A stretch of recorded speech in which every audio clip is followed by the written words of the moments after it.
Hi everyone, in front of me I've got Samsung Galaxy S22 and let me share with you how to clear credentials on this device. So first of all, let's enter the settings, and here we have to scroll in order to find biometrics and security.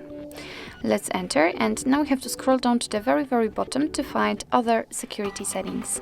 And as you can see, on the second position actually we've got the credential storage section, and almost at the very bottom we've got the option to clear them. So let's tap on it.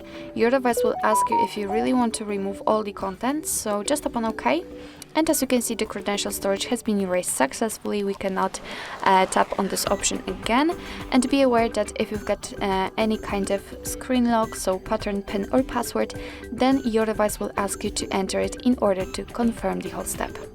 So actually this is it. This is how to remove credentials in your Samsung Galaxy S22. Thank you so much for watching. I hope that this video was helpful, and if it was, please hit the subscribe button and leave the thumbs up.